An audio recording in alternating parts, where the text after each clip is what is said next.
दोस्तों आज हम जानेंगे कोरोना के बाद की इस नई दुनिया में क्या होगा भारत का रैंक, और इस कोरोना महामारी की वजह से सबसे ज्यादा किस देश का फायदा हुआ है, चीन का या फिर भारत का। पर उससे पहले जानेंगे कुछ महत्वपूर्ण खबरें। तो नमस्कार दोस्तों, स्वागत है आपका इंडिया टॉक्स पर।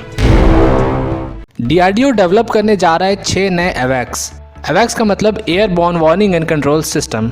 भारत पहले 6 एयरबस 330 एयरक्राफ्ट खरीदने वाला था, लेकिन उसके बाद मेक इन इंडिया और आत्मनिर्भर भारत को प्रमोट करने के लिए भारत ने फैसला किया है कि वो एयर इंडिया के ही 6 एयरबस 320 एयरक्राफ्ट लेगा और उन्हें एवैक्स में कन्वर्ट कर देगा। इन 6 एवैक्स पर लगा हुआ रडार 360 डिग्री का कवरेज देगा, जिससे बॉर्डर के इलाकों में भारत की निगरानी और भी ज्यादा पुख्ती हो जाएगी। इससे पहले भी भारत के पास 2 स्वदेशी एवैक्स थे जिनका नाम था नेत्र, लेकिन इनकी कमी ये थी कि इनका रेंज सिर्फ 250 किलोमीटर का था और इनका जो कवरेज एरिया था वो सिर्फ 280 डिग्री का ही था। इसके अलावा भारत के पास 3 फैल्कन एवैक्स थे जिनकी रेंज भी 500 किलोमीटर से ज़्यादा की थी और पूरा कवरेज भी 360 डिग्री का था, लेकिन कमी ये थी कि ये सिर्फ 3 थे। वहीं भारत को चीन और पाकिस्तान दोनों का मुकाबला करने के लिए एक समय पे कम से कम 12 एवैक्स की ज़रूरत थी, तो भारत सरकार ने बहुत अच्छा फैसला लिया 6 नए एवैक्स को एक्वायर करने का।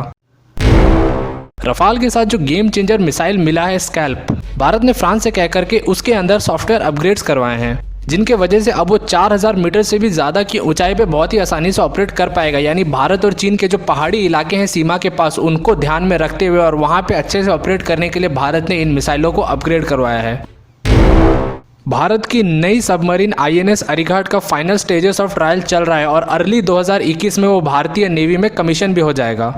आईएनएस अरिघाट एक बहुत ही इंपॉर्टेंट सबमरीन है भारत के लिए, क्योंकि ये भारत का सिर्फ दूसरा एसएसबीएन है।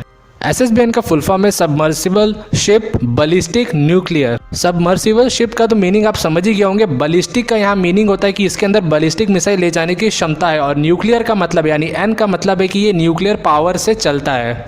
आईएनएस अरिहंत के अलावा ये भारत का सिर्फ दूसरा ही ऐसा सबमरीन है जो कि न्यूक्लियर मिसाइल अपने साथ कैरी कर सकता है। यानी इसके अंदर 4 K-15 मिसाइल रखने की क्षमता है जो कि 750 किलोमीटर तक न्यूक्लियर हमले कर सकते हैं। यानी ये दोनों सबमरीन भारत के न्यूक्लियर ट्रायड के लिए बहुत ज़्यादा इंपॉर्टेंट है। अगर कभी किसी युद्ध के हालात में भारत की ज़मीन पर जितने भी न्यूक्लियर ठिकाने हैं वो सब तबाह हो जाते हैं और भारत के कोई भी न्यूक्लियर मिसाइल नहीं बचते हैं, तो पानी के अंदर मौजूद ये जो न्यूक्लियर मिसाइल है यही दुश्मन के ऊपर भारत को ये मौका देंगे कि बदला ले सके।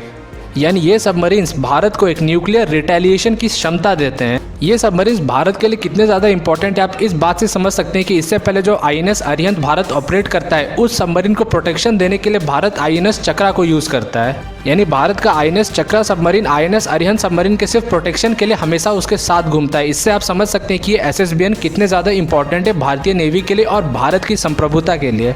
भारत की प्लानिंग है टोटल 4 एसएसबीएन अपने बेड़े में रखने की, जिनमें से 2 तो आईएनएस अरिहंत और आईएनएस अरिघाट ऑलरेडी बन चुके हैं। इसके अलावा भारत 2 और सबमरीन बनाने की प्लानिंग में है जिनमें 8 मिसाइल रखने के स्लॉट्स होंगे। इन सभी सबमरीन्स के बन जाने के बाद भारत के पास 24 न्यूक्लियर मिसाइल्स हर समय पानी के अंदर रेडी होंगे और भारत कभी भी चाहे तो पानी के अंदर से इनका इस्तेमाल कर सकता है। कोरोना वायरस फैलाने के पीछे चीन का जो मेन मकसद था वो ये था कि दुनिया को दिखाना कि महाशक्तियाँ जो अपने आप को सबसे ज़्यादा ताकतवर दिखाती हैं वो इतनी भी ज़्यादा ताकतवर नहीं हैं और उन्हें भी चाहे तो हम अपनी ताकत से गिरा सकते हैं। और इस काम में चाइना कहीं ना कहीं सक्सेसफुल रहा, क्योंकि अमेरिका और यूरोपियन यूनियन जैसी महाशक्तियाँ इस महामारी को रोकने में फेल हो गई। वहीं चीन का दूसरा प्लानिंग था कि चीन की जो सबसे ज़्यादा इस वक्त कंपटीशन दे रहे हैं उन देशों को इकोनॉमिकली गिरा देना। इस काम में भी चीन कहीं ना कहीं सक्सेसफुल रहा, क्योंकि चीन का सबसे बड़ा कंपेटिटर यानी भारत की 2020 की जो जीडीपी ग्रोथ रही वो माइनस में चलेगी। -9% की रही भारत की जीडीपी ग्रोथ, जो कि पिछले साल के मुकाबले 15 से 20% का गिरावट था। जहां चीन ने दुनिया की फैक्ट्रियां बंद करवा के अपने यहाँ की फैक्ट्रियों को चालू करवाया और दुनिया भर को इक्विपमेंट्स बना करके बेचे और इसके साथ थोड़े बहुत पैसे तो ज़रूर कमाए, लेकिन अपनी इज्जत आने वाले कई सालों के लिए मिट्टी में मिला दी। और आज दुनिया भर के ज़्यादातर देशों के मन में चीन के प्रति गुस्सा है और वो सब चीन को ही कोरोना वायरस का दोषी मानते हैं।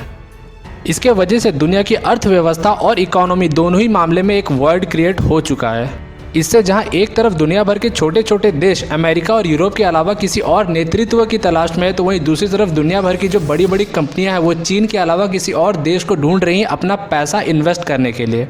यहीं पर रोल शुरू होता है भारत का। भारत की जीडीपी -9% तक चलेगी। इसका सबसे प्रमुख कारण ये रहा कि भारत ने एक्सटेंसिव लॉकडाउन लगाया और सारे सिस्टम को रोक दिया। इससे दुनिया भर में ये इमेज गया कि भारत पैसे से ज़्यादा लोगों की जान को इम्पोर्टेंस देता है। वहीं भारत ने न सिर्फ अपने कमजोर पड़ोसियों को मास्क और पीपीई किट्स बांटे, वहीं अमेरिका जैसे देश को भी हाइड्रोक्सी क्लोरोक्विन की सप्लाई दे करके अपनी दरियादिली दिखाई। और फ्यूचर में भी भारत ने यह आश्वासन किया कि अपने जितने भी पड़ोसी हैं जिनकी आर्थिक स्थिति अच्छी नहीं है, भारत उन्हें फ्री में या फिर बहुत ही कम दाम में वैक्सीन की सप्लाई देगा। इन सभी घटनाओं के बाद पूरी दुनिया भारत को अपने नए लीडर के रूप में देख रही है। पर ये सब करने के चक्कर में भारतीय इकोनॉमी की बैंड बज चुकी है। अगर आपको ऐसा लगता है तो आप गलत हैं, क्योंकि दुनिया भर की बड़ी बड़ी इकोनॉमिक एजेंसीज ने भारत की 2021 और 22 की जीडीपी ग्रोथ को 10% से ज़्यादा का अनुमान लगाया है। यानी भारत कोरोना से पहले का जो एक्सपेक्टेड जीडीपी ग्रोथ रेट था, कोरोना के बाद अब उससे भी ज़्यादा तेज़ी से ग्रो करने वाला है। पर आखिर ये सब हुआ कैसे? कोरोना वायरस के बाद दुनिया भर की कंपनियों का भरोसा चीन के ऊपर से उठ चुका है। वहीं भारत की दुनिया के प्रति उदारता ने दुनिया भर के जितने भी इन्वेस्टर्स हैं उनका जो इंटरेस्ट है वो भारत के ऊपर बहुत ज़्यादा बढ़ा दिया है और भारत अब इन्वेस्टमेंट के लिए एक हॉटस्पॉट बन चुका है। इसकी एक झलक आप स्टॉक मार्केट में भी देख सकते हैं, जहां लगातार उछाल आया ही जा रहा है और दुनिया भर की बड़ी बड़ी कंपनियां अब चीन से अपना बोरिया बिस्तर बांध करके भारत की तरफ अपना रुख कर चुकी हैं। इसका एक उदाहरण देता हूं कि सैमसंग ने अपनी मोबाइल डिस्प्ले बनाने की जो यूनिट है उसे चीन से उठा करके भारत में शिफ्ट करने का फैसला कर लिया। यानी एक बहुत बड़ा मोबाइल डिस्प्ले मैन्युफैक्चरिंग का अब सेक्टर भारत में क्रिएट होने वाला है। वहीं एप्पल के लिए आईफोन मैन्युफैक्चर करने वाली कंपनियां जैसे विस्ट्रॉन और पेगाट्रॉन ने ऑलरेडी अपने मैन्युफैक्चरिंग यूनिट भारत में शिफ्ट करना शुरू भी कर दिया है। इससे हमें पता चलता है कि भारत ना सिर्फ वर्ल्ड लीडर बल्कि इकोनॉमिक सुपर पावर बनने की तरफ भी काफी तेजी से अब बढ़ चुका है। ऐसे में भारत अगर चाहे तो अमेरिका और यूरोप से वर्ल्ड सुपर पावर का जो दर्जा है उसे ले सकता है और इकोनॉमी में चीन ने जो भारत से बढ़त हासिल की है उसे भी कम करके इकोनॉमी के मामले में चीन की भी बराबरी कर सकता है। वीडियो खत्म करने से पहले आप मुझे कमेंट में बताइए कि कौन होगा दुनिया का अगला super power, America, European union, China या फिर भारत।